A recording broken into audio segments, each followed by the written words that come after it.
General वकार का कहना है कि राजनीतिक सुधारों पर जोर हो और भारत के साथ संबंधों को संतुलित रखने की जरूरत है। बांग्लादेश सीमा स्थिरता सुनिश्चित करेगा। बांग्लादेश की विदेश नीति सभी के साथ मित्रता की है।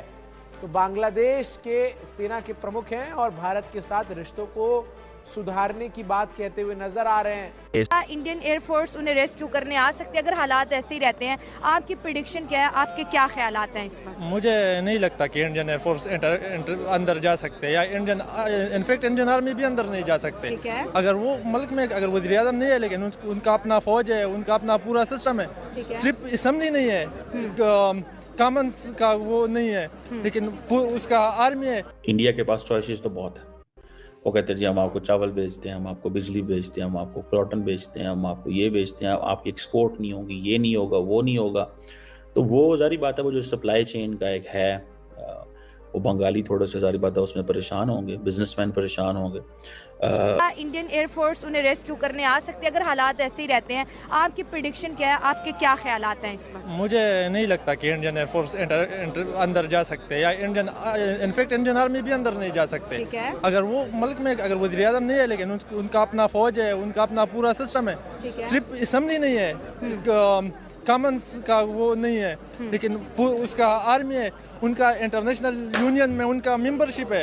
कोई भी, मुझे नहीं लगता कि कोई भी मुल्क ऐसे अंदर जा सकते हैं।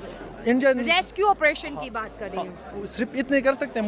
मुझे ऐसे लग रहा है कि इतना कर सकते हैं कि वो खोल सकते हैं, बॉर्डर्स खोल सकते हैं, ताकि वो इंडिया में अपने पनाह ले सके। मुस्लिम कंट्रीज में जिस तरह से हमने बात की कि हिंदुओं पे जो अटैक्स के केसेस होते हैं, पाकिस्तान में भी ऐसे केसेस रिकॉर्ड होते हैं, बांग्लादेश में भी होते हैं, तो इस पे आपका क्या ख्याल है कि क्या मुसलमानों को जो कमज़ोर हैं, जो तादाद में कम है, जिसको माइनॉरिटी कहते हैं, वो हिंदू भी हो सकते हैं, सिख भी हो सकते हैं, ईसाई भी हो सकते हैं, बौद्ध भी हो सकते हैं, उनको हम अपने मसलों में क्यों घड़ीस लेते हैं?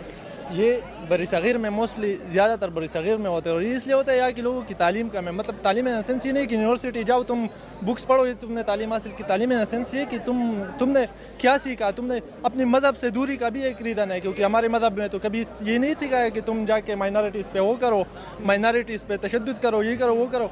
लेकिन ये तालीम से दूरी है। दूसरी तरफ हमारे कुछ गलत लोग, मौलवी साहिबान, सारे नहीं, बहुत सारे सही भी है, लेकिन कुछ गलत। मौलाना का इसमें बहुत बड़ा हाथ होता है, बहुत बड़ा हाथ होता है। तो उसका अगर वो सही डायरेक्शन दे तो ये मजहबी एक्सट्रीमिज्म ऑटोमेटिकली कम हो जाएगी। हाँ, लेकिन वो क्यों देगा? उसको फंडिंग हो रहा है, हाँ, उसको पैसे मिल रहे हैं, तो वो बाहर से पैसे मिल रहे हैं, ताकि ये अंदरूनी खाना जंगी के लिए अगर हम स्टेबल होंगे, पाकिस्तान स्टेबल होगा, इंडिया स्टेबल होगा, अफगानिस्तान स्टेबल होगा, साथ साथ हम सारे स्टेबल हो जाएंगे। तो अमेरिका को खतरा है, चाइना को खतरा है। इंडिया के पास चॉइसेस तो बहुत है। वो कहते हैं जी हम आपको चावल बेचते हैं, हम आपको बिजली बेचते हैं, हम आपको कॉटन बेचते हैं, हम आपको ये बेचते हैं, आपकी एक्सपोर्ट नहीं होगी, ये नहीं होगा, वो नहीं होगा। तो वो जारी बात है, वो जो सप्लाई चेन का एक है, वो बंगाली थोड़े से जारी बात है उसमें परेशान होंगे, बिजनेसमैन परेशान होंगे। ठीक है जी, चाइना जो है वो बांग्लादेश की पोर्ट्स बना रहा है, चिटागोंग, मंगोला, सोनादिया पोर्ट्स हैं, वो मैरीटाइम अपनी प्रेजेंस चाहता है इन बे ऑफ बंगाल में। और जो Chinese string of pearl strategy है वो अपनी जगह पे मौजूद है। तो ये आप समझ लें कि एक लंबी जो एक स्ट्रगल है जो कि शुरू हो चुकी हुई है। इसमें सिर्फ एक ही चीज़ जो देखने की है वो ये है कि क्या बांग्लादेश अपना डिप्लोमेटिक प्रेशर डाल सकता है, क्या बांग्लादेश इंटरनेशनल सपोर्ट के पीछे जाएगा, क्या बांग्लादेश कितना लाउडली इंडिया को कह सकता है, ठीक है जी, और इंडिया क्या स्टांस लेता है। एक स्टांस तो मैंने ये बता दिया कि जो उनकी एक्स्ट्राडिशन क्लॉज हैं उसमें सेफ्टी, पॉलिटिक्स और ये चीज़ें जो हैं ये इन्वॉल्व है। अगर ये चीज़ें नहीं होती तो then how come they are going to make things right. So ये चीज़ जो है वो इम्पॉर्टेंट है। सो हमें देखना ये है कि करते क्या है, what do they do, what Bengalis will do, Bengalis कैसे चीज़ों को जो है वो मेक श्योर करेंगे कि हमें जैसे तैसे हमें हसीना वापस चाहिए। और इंडिया जो है वो जारी बात है अगर वापस भेज देता है तो इंडिया अपना सारे का सारा जो इन्फ्लुएंस है, वो सारी की सारी जो क्रेडिबिलिटी है वो लूज़ कर जाएगा। तो दोस्तों अचानक से बांग्लादेश की जो अकड़ है वो टूटती हुई नजर आ रही है।